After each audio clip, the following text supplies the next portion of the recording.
So I wanted to start off by just letting everybody know that we are recording this.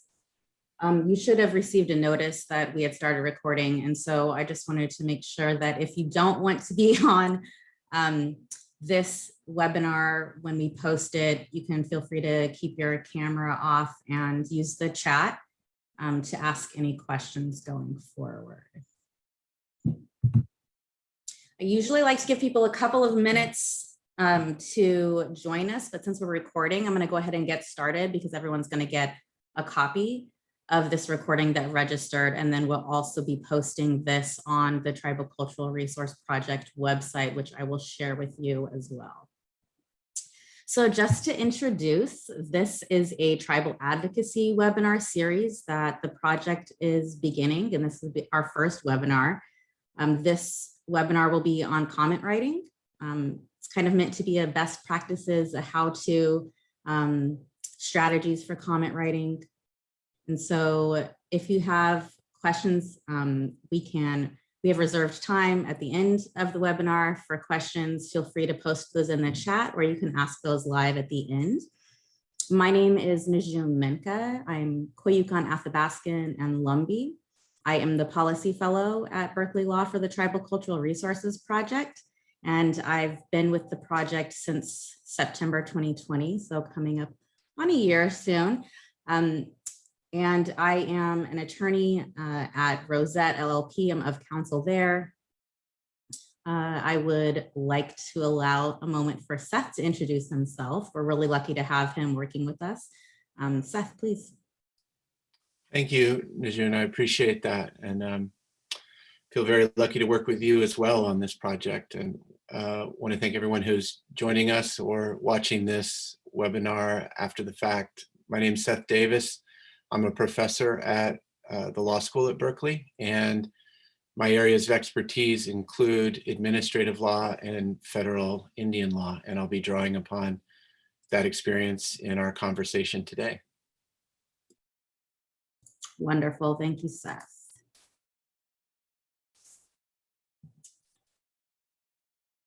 So I'm going to go ahead and read our land acknowledgement. And as you see on the slide here, we say a land acknowledgement without action is empty rhetoric. And so after I read our acknowledgement, Najun will tell you a bit about the actions that the Tribal Cultural Resources Project is taking to support tribal Native nation building, capacity building, and tribal sovereignty.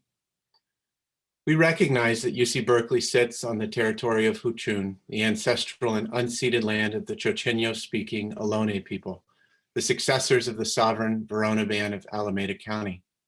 This land was and continues to be of great importance to the Muwekma Ohlone tribe and other familial descendants of the Verona Band.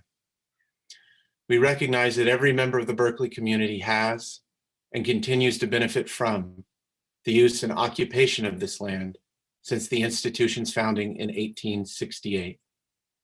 Consistent with our values of community, inclusion, and diversity, we have a responsibility to acknowledge and make visible the university's relationship to Native peoples.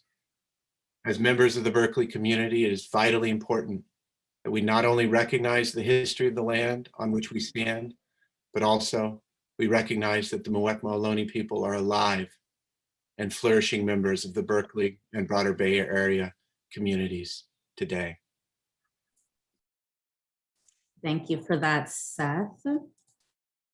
So as he mentioned, clearly, land acknowledgements are great, and they do, provide some context and acknowledgement, but without further action, that can seem like empty rhetoric. And I think Berkeley has been making advancements in working to improve relationships with tribal communities in several different areas. I think that this is just one area, and I'd like to thank Seth Davis publicly for ensuring that the Tribal Cultural Resources Project got off the ground and is going. He was responsible, along with Dean Chemerinsky and Christina Snyder at the Native American Heritage Commission, for getting this project funded through a grant from NAHC. So Thank you for that. So the project in general is meant to be a capacity building project, right? So this training, this webinar is one of the aspects of the project, but also we really would like to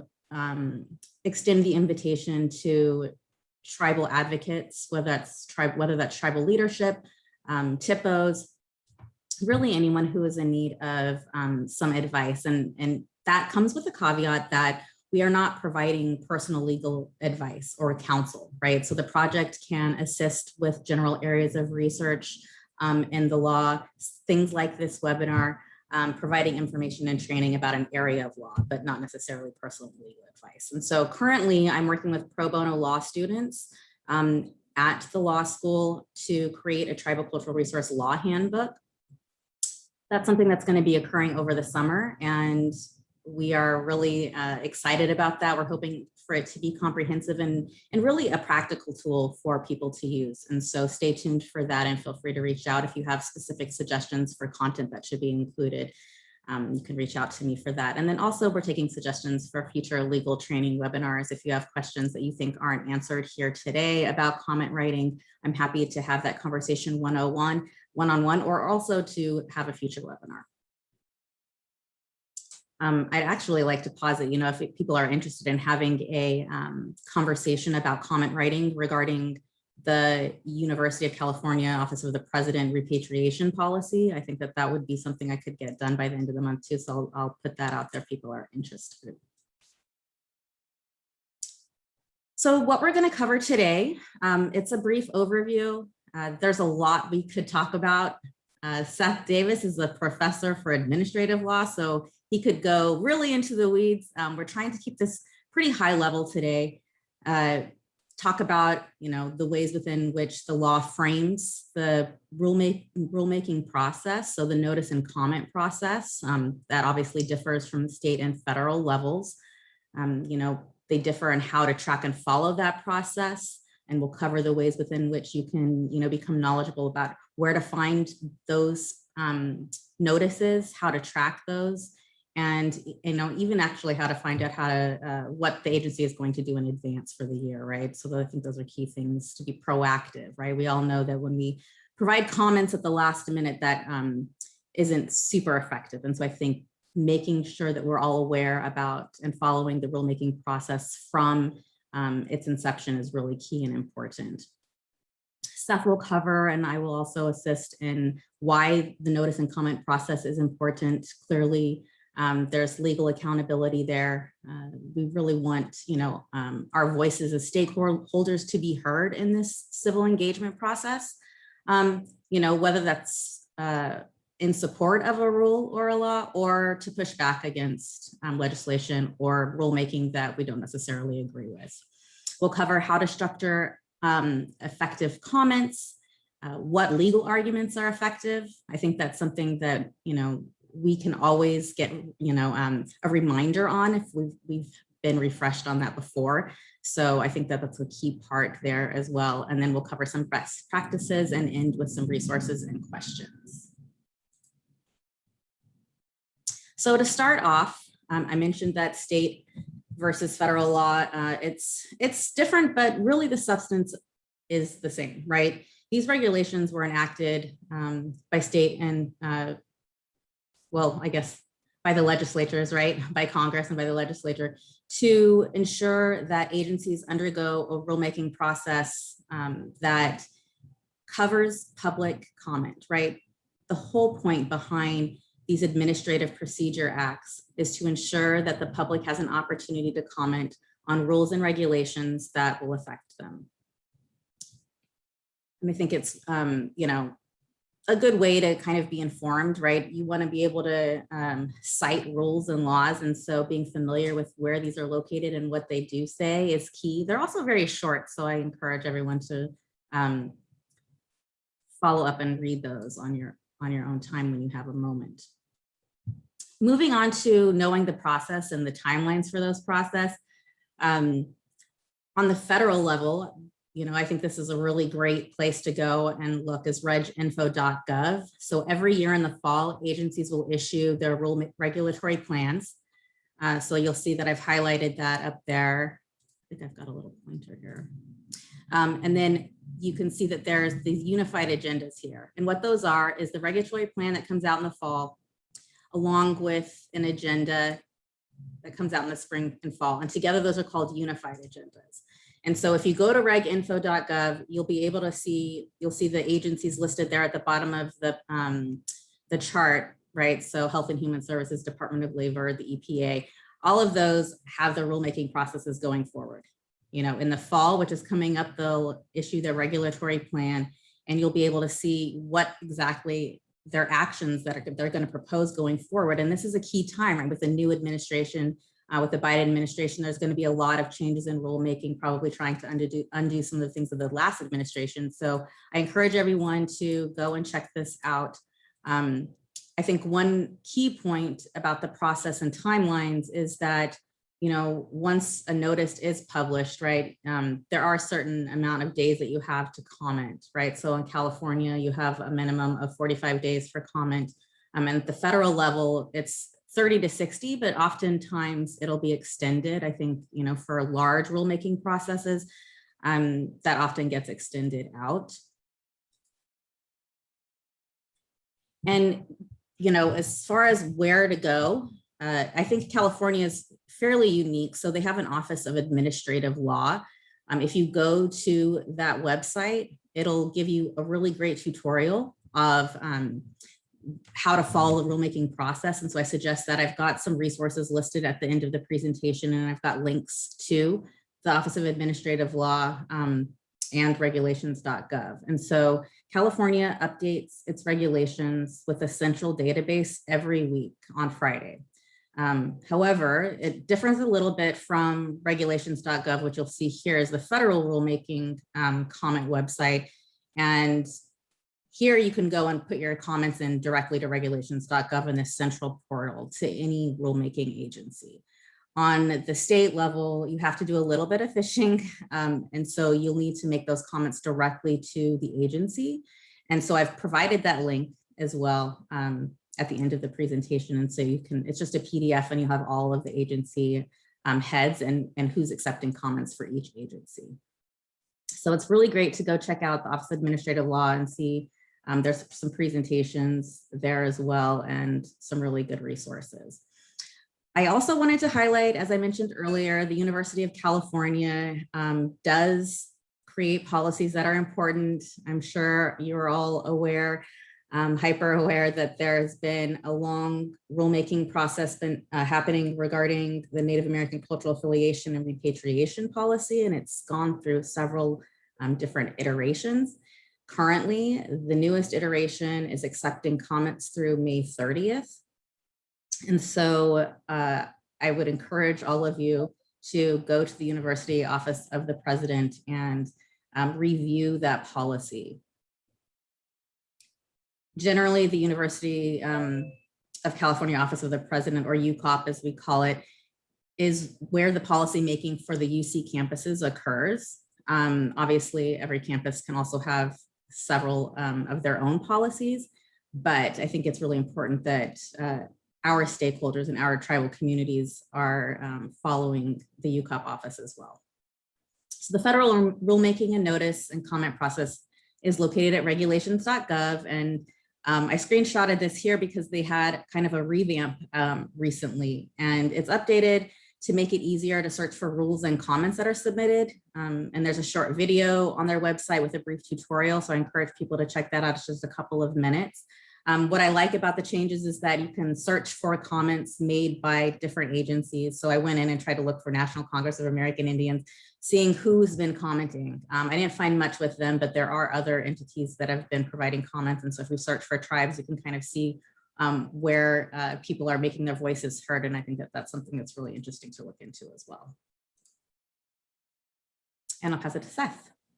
Thank you, Najun. So let me talk a little bit about why to do comment writing. You know, this webinar today, we're addressing both those who may be coming to the notice and comment process for the first time, and providing a framework for thinking about why, how, and what, but we're also aware that Many of you with us today or listening to this online have experience with providing comments. So some of this will be by way of refresher, and we're also looking to share some thoughts about the ways in which the law that governs agencies shapes how they respond to comments, and drawing on some empirical work that's out there on the best ways to make one's voice heard at the agency level. With respect to why write a comment, there's 3 reasons that we want to emphasize: legal accountability, the opportunity to support policies and rules that you favor, and also the opportunity to push back against policies and rules that will harm tribes and that you want to oppose. Participating in the public comment process is key to ensuring your voice in 2 ways, both to seek to influence the agency as it's considering the adoption of a policy, of a rule, and also to ensure that you preserve the opportunity to have your voice heard in court if there is a challenge to, for instance, if a tribe wants to bring a challenge to agency action. And that's what we're getting at with the idea of legal accountability. So having your voice heard and preserving issues for future litigation. One important thing not to overlook is the opportunity to provide support when agencies are taking positions that are favorable, to provide additional or missing evidence that might support the agency's action against challenge by others, for instance, to try to ensure that the agency retains the good policy that it's proposing to adopt.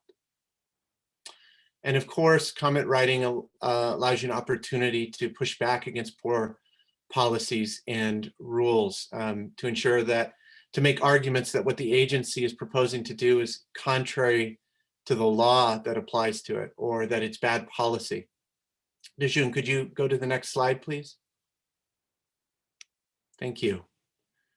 This slide is, I think, an important slide for today's webinar, and it's really just designed to get one point across. This is an example from some litigation papers that Dejun pulled from a litigation brought by a tribe against a federal agency, brought by the Seminole tribe. And what you see here is the tribe being able to say, we have a right to hold the agency accountable in court.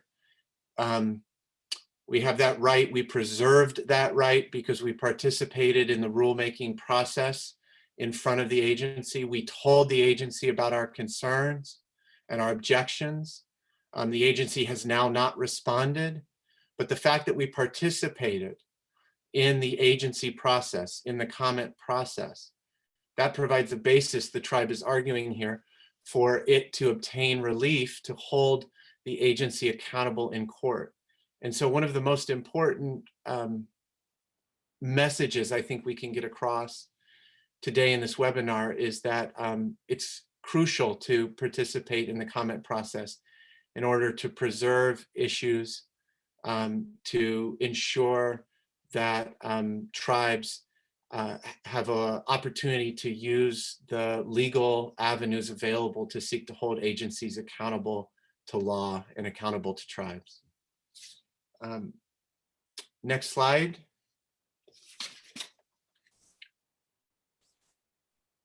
Okay, yes, thanks.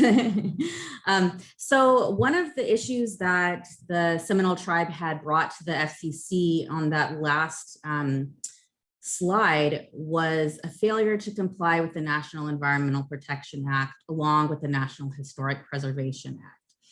And I'm not sure how many of you are aware, I think a lot of us are aware that are in this area of tribal and cultural preservation, that the National Environmental Protection Act has been a way to really engage in the rulemaking process and has been an avenue for tribes historically to provide feedback, substantive comments on projects going forward. So the National Environmental Protection Act, is the law that allows for public comments on environmental impact statements for major federal actions.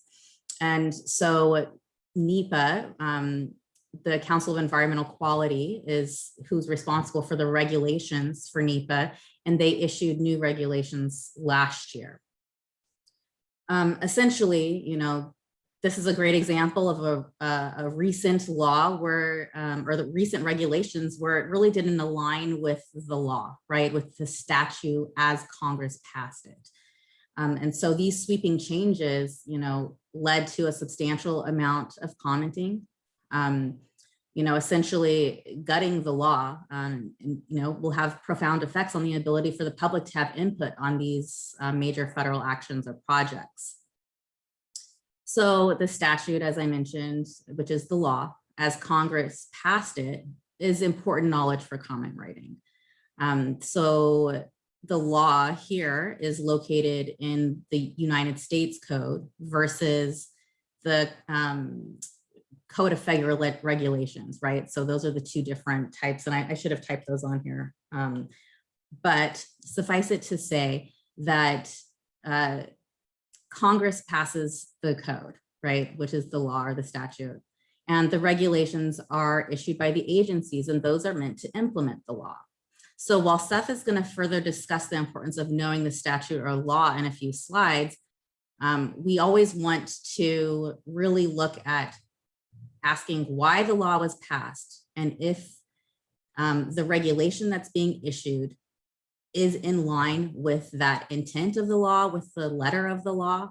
If you feel that the law and the regulations are at odds, feel free to research congressional intent, and those can be really key actions. And so here is an example of language that I provided to clients, tribal clients, in order to flag some issues. And so this was part of a larger, broader comment template that I provided, flagging issues, saying, hey, here's where we should make some points known, right? So the NEPA regulations that were issued by CEQ try to reframe the act as a procedural statute, right? It really tried to take it and turn it into a box checking act, when the policy that Congress passed for NEPA clearly states that it's meant to protect, restore, and enhance the environment. And right, the comments that came in through this were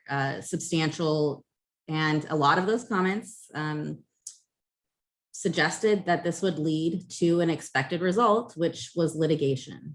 And so, as you can imagine, that is what happened during the comment process, as Seth has mentioned. In order to preserve this for legal or for litigation in the future, 20 states attorney generals got together and provided comments on the NEPA regulations to the CEQ.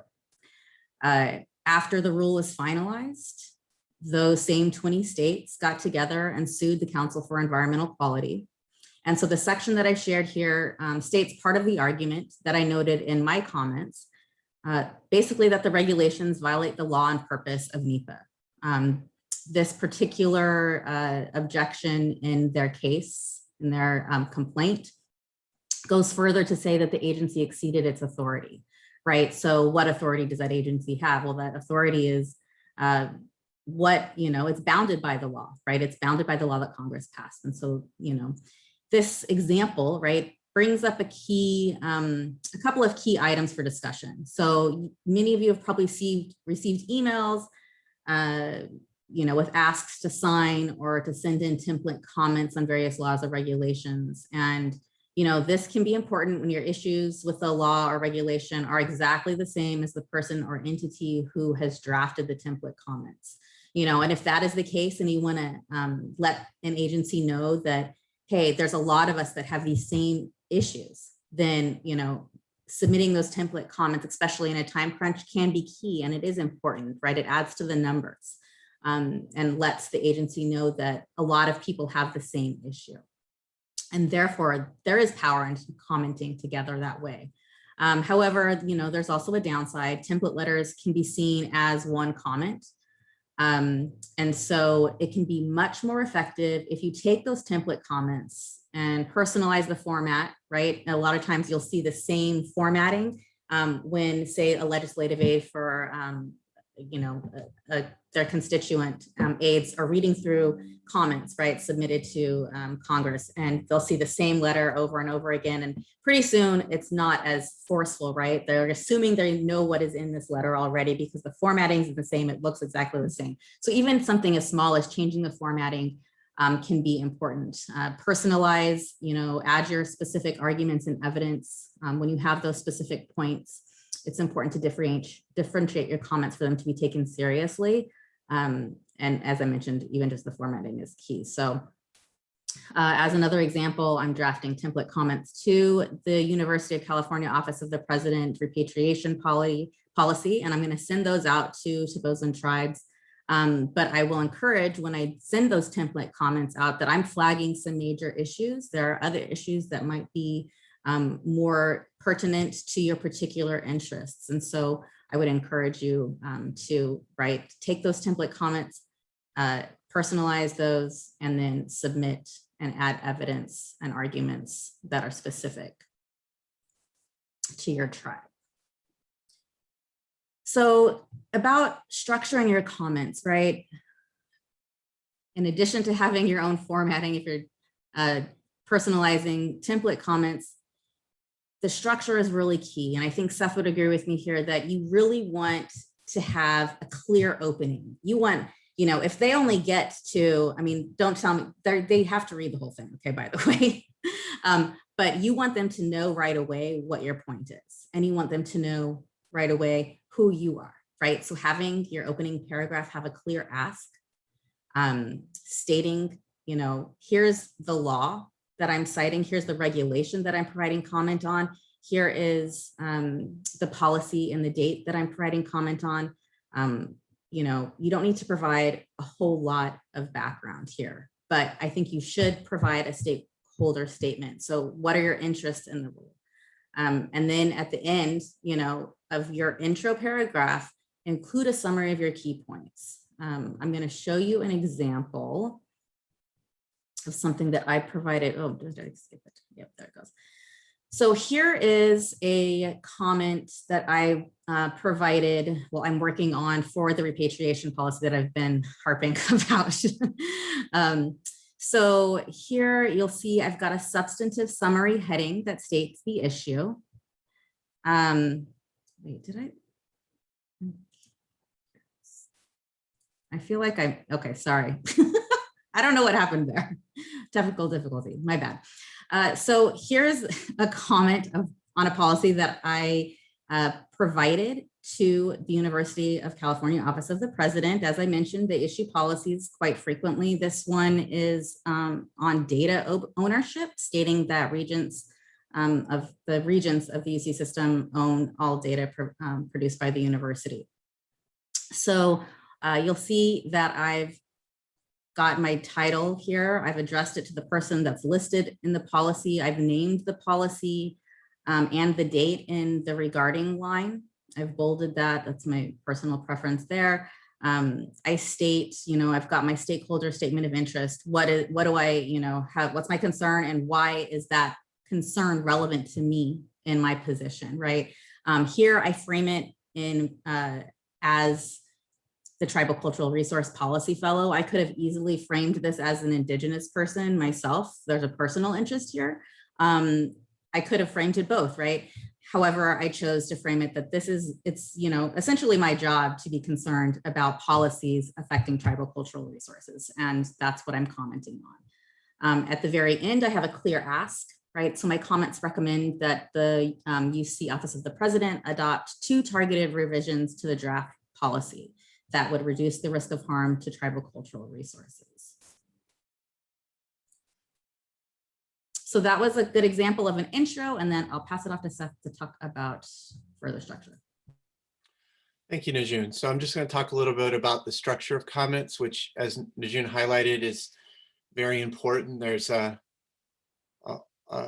wealth of empirical data, both interviews with agency officials and employees that read comments, as well as quantitative studies looking at how agencies responded to many hundreds and thousands of comments that would suggest that structure how you structure your comment is important in terms of how the agency receives it and responds to it.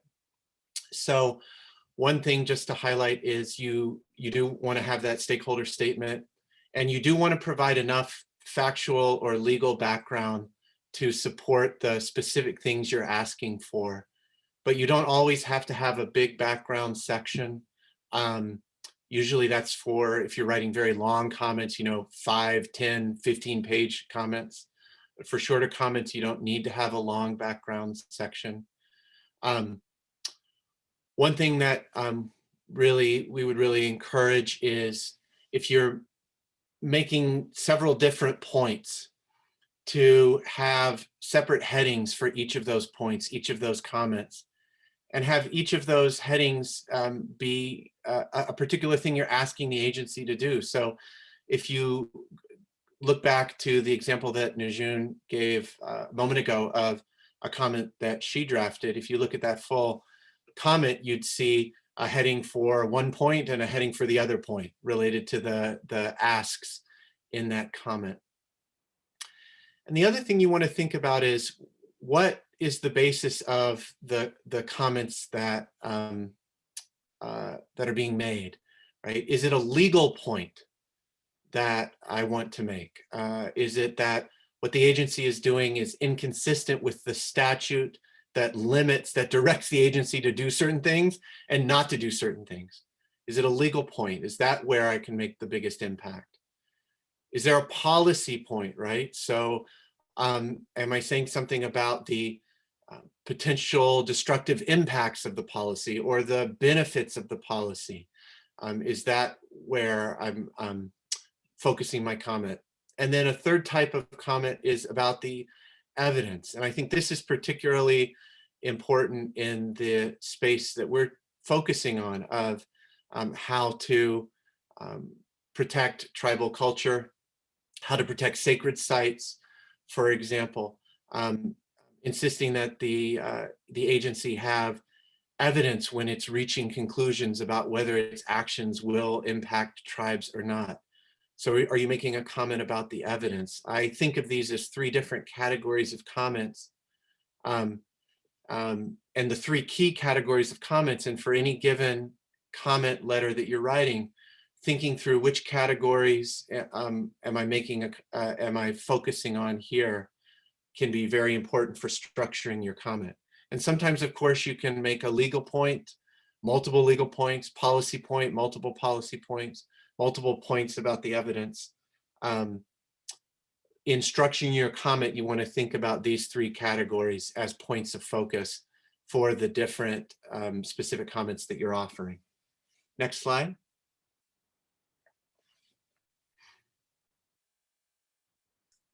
Okay, great. Thank you.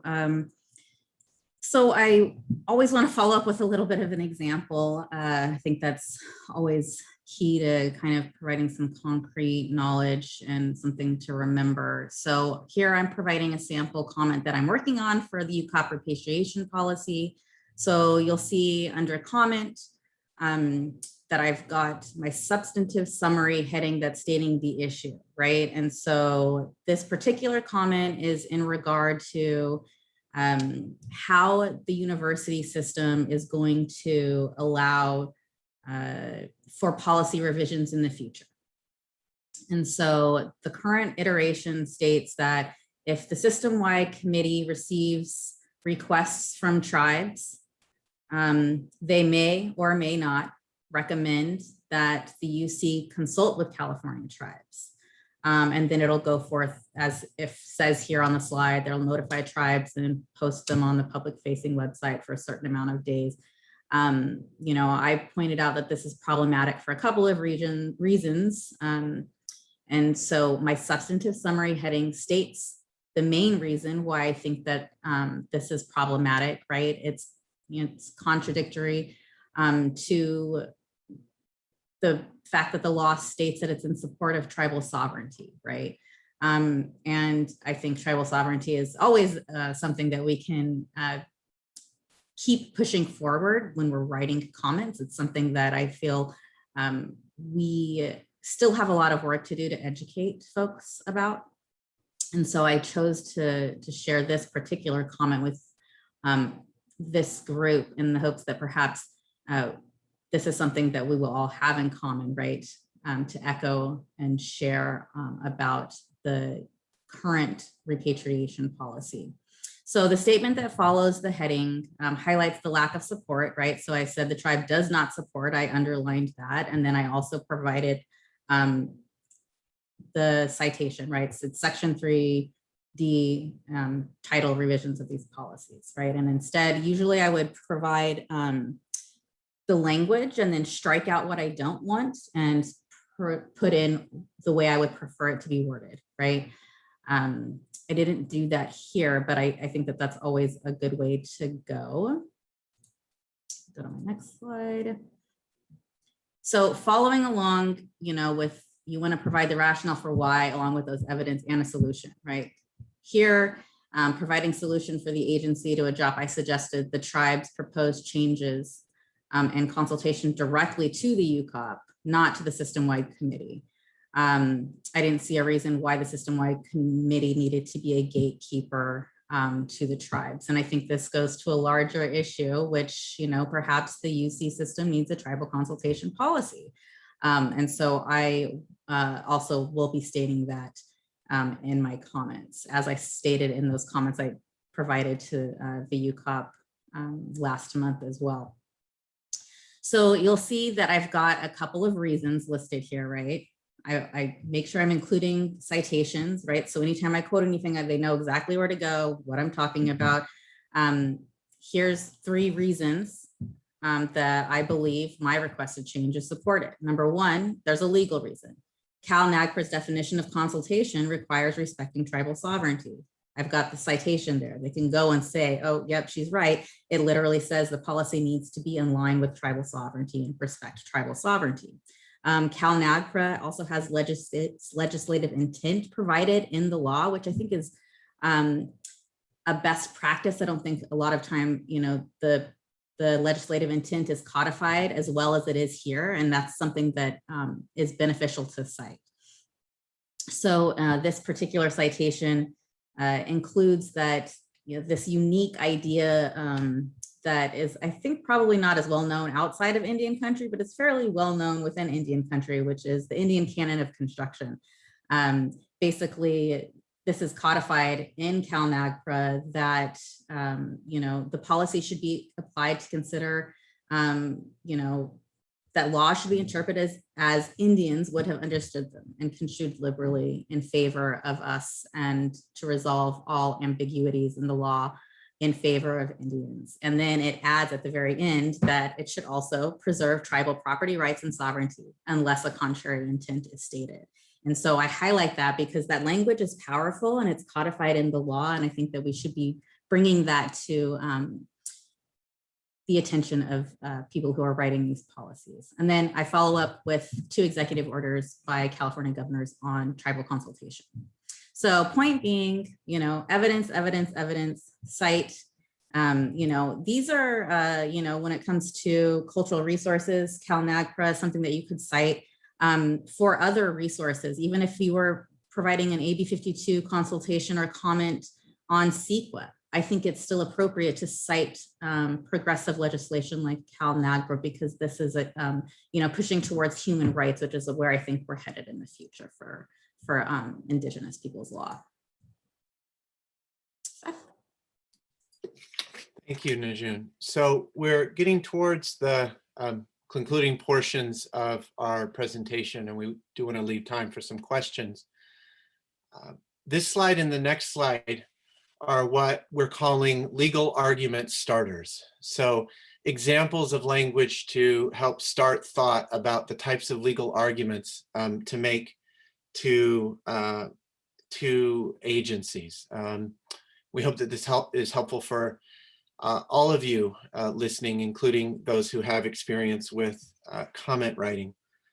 So here there are 3 examples of 3 types of legal arguments that you might make that are addressed to the statutes that tell the agency to do certain things and not to do other things. It's always important to keep in mind that agencies are what the law calls creatures of statute. Their powers are defined by statute and limited by statutes. And that has an effect on how agency officials make decisions. They look to see whether their decisions are consistent with the statutes that provide them with powers and limit those powers. And if an agency acts in ways that are inconsistent with the statutes that apply to it, the agency's action can be overturned by a court. The agencies know that, don't want that to happen. So this slide represents three categories, three types of legal arguments about the agency's statutory authority that courts are likely to listen to. In looking at this slide, I want us to imagine a concrete example, and I'll draw on my own experience. Imagine an agency is proposing a rule that says, among other things, that when it's taking certain actions, the agency will consider only monetizable costs and benefits. That when it's taking that action, what the agency is going to do is figure out dollar figures for costs and benefits of the action. And if it concludes that the dollar figure for the benefits is greater than the dollar figure for the cost, then the agency will take the action. So imagine that's what the agency is proposing to do. When I hear this from the agency, I might have serious concerns about this proposed decision-making rule. For example, I might think that it is a sign that the agency is taking a mindset that will exclude or not consider harms to culture, for instance, harms to tribal cultural resources, harms to sacred sites, for example. And I might say, I do not, I might be worried about that mindset, right? My tribal client, the tribe, might be worried about that mindset. So are there ways to seek to have your voice heard, to resist that mindset that the agency seems to be taking? There are. One argument might be to argue in your comment to the agency that there's a clear conflict between the mindset that it's taking, the proposal it's made, and the statute that it's actually citing. So the agency will say, here's the statute or statutes that's the basis for our authority to do what we're proposing to do. And when the agency has cited that statute, that's central to what it's doing. So if you can make an argument that what the agency is proposing to do is actually clearly in conflict with the statute that the agency says is the basis for its action, that's one way to be heard, right? And here on this slide, there's some language to sort of express that kind of idea. The proposed rule clearly contravenes the meaning of the statute, which states. Now let's go back to my concrete example. What if the statute stated something like, the agency must consider the economic and non-economic impacts of its action? Well, if the statute says that, then there's a clear conflict between what the agency is proposing to do and the statute that governs the agency. Why? Because the agency is proposing to consider only monetizable economic impacts, and yet the statute that it's citing clearly says it should consider non-economic impacts too. So that's one type of legal argument, one way to frame a concern about an approach that an agency is taking in a proposed rule. Sometimes there won't be clear conflicts between the statutes that apply to the agency and what the agency is proposing to do, but there still could be an argument that the statutes don't allow the agency to do what it's proposing to do. There could still be an argument that the agency has adopted an unreasonable interpretation of the statute it's citing, okay? An unreasonable or impermissible interpretation. And the second bullet point on this slide is an example of how to make that sort of argument. So when there isn't a clear quotation you can pull out of the statute to say, here's a clear conflict, still arguments you can make to the agency. What you're doing is not consistent with the statutes. What you're doing is unreasonable given the purposes, for example, of those statutes. Or you can also here think about bringing in principles of, for instance, federal Indian law.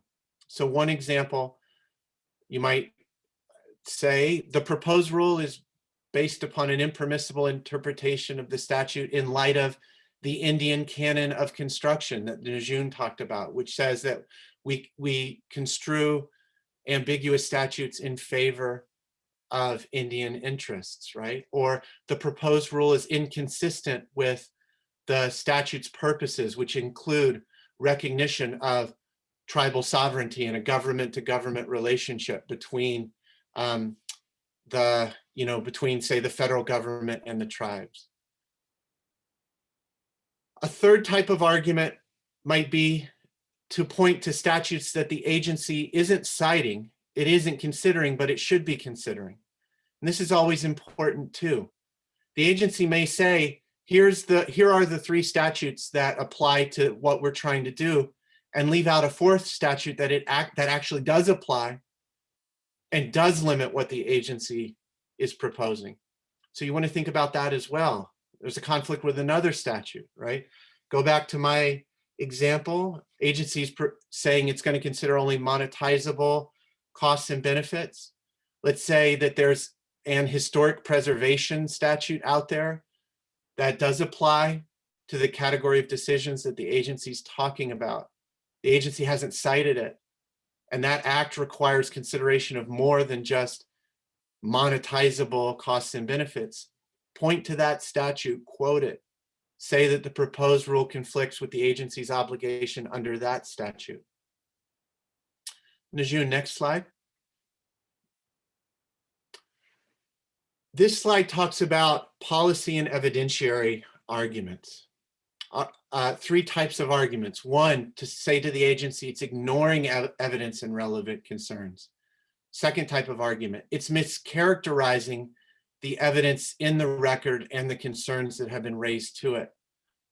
Third type of argument, the agency lacks evidence altogether for what it's proposing to do. In making these types of arguments are important because agencies under the law have an obligation to offer a reasonable explanation of the policies they're proposing and to base those policies on evidence. And so often we see agencies not offering reasonable explanations and not basing their decisions on evidence. Now, in the context of tribal cultural resources, there can be some very hard, there are some challenges here, right? There are problems of mismatch between the laws governing agencies and tribal laws and tribal knowledges, right? There may be tribal knowledge that the tribe cannot share with the agency, but relates to these issues of evidence. Even when there is that sort of case, the tribe can still hold the agency to its legal obligation to provide a reasoned and reasonable explanation based upon the record. And so you want to be on the lookout for the agency ignoring evidence and concerns that are relevant. So for example, ignoring evidence of the potential for destruction from the agency's action. You want to be on the lookout for the agency mischaracterizing evidence that's been put in front of it, right? Particularly given those problems of mismatch between the agency's behavior and the laws governing it and tribal laws and knowledges. And then also finally, always point out when the agency is simply making a factual assertion or making a conclusion without any evidence to back it up. Simply pointing that out, right? So even when for instance, the tribe can't share a particular knowledge, or even if you don't have the resources to commission your own study, even then, be on the lookout for the agency failing to provide evidence for conclusions it's reaching, because that can be an important basis for holding the agency accountable and perhaps even having its decision reversed down the line. So Najun, next slide. So this is very brief on this slide. In your conclusion, you can be brief. You can thank the agency for the opportunity to comment if you wish, and just focus it again on what is the ask? What's the ask? What do you want? What are you asking the agency to do? And repeat that ask. And that's really all you need to do in terms of structuring the conclusion of your comment. Next slide, Najun. Thank you. I think that this is a very important slide for this webinar. This is a slide that sums up what we've been talking about. And each of these bulleted points is based upon empirical studies, both interviews with agency officials about how do you respond to comments, and also studies looking at big sets of comments and how agencies responded. The first bullet point goes back to something we've talked about. Agencies are creatures of statute. They don't want to, they know that if they violate the statutes that apply to them, their actions may be overturned. At the same time, the agency can't rewrite its own statute. So the first and the second bullet points go together. First, show in your comment if you can tie what you're asking for to an understanding of the limits on the agency's action, to the statutory limits. That can be a powerful way to make an argument to an agency to change its behavior. Second bullet point, you want to focus, you don't want to ask the agency to change its own statute. That's only for the legislature to do. So you want to distinguish between concerns about the statute itself and concerns about the agency's proposed action. You want to preserve any arguments you might want to make to maybe challenge the statute down the line, but also recognize that the arguments that may be most powerful at the agency level are the ones that say to the agency, you're acting in ways that are inconsistent with the statutes that govern your behavior. Third point we've talked about, explicit proposal of change, explicit ask, and at least one discrete argument, like at least one of those bullet points from Najun's examples earlier for any proposed changes. We've also got here a table that gives you some examples of, in light of these principles, of sort of less effective and more effective ways to make comments. And I encourage you to take a look at those examples. But I think we want to wrap up and take a few questions, Najun, so I'll stop there. Yes, great. We will move to questions. I don't know if there's anything in the chat I can't quite see from here on my end, but Seth, if you want to check, that would be great. I will be sharing the PowerPoint with all of you, and to anyone who watches in the future that's interested, I'll be posting this on the Tribal Cultural Resource website.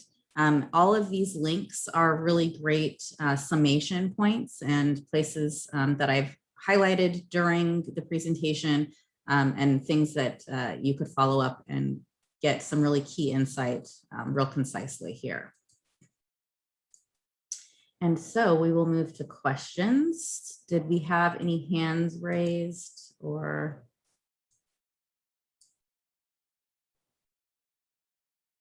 Specific questions?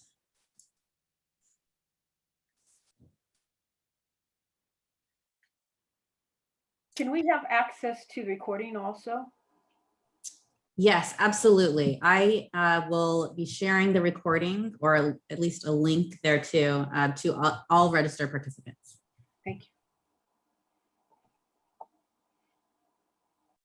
Well, I would love to also hear thoughts if there are, suggestions for future webinars for the project. This summer could be a great time to, create some content.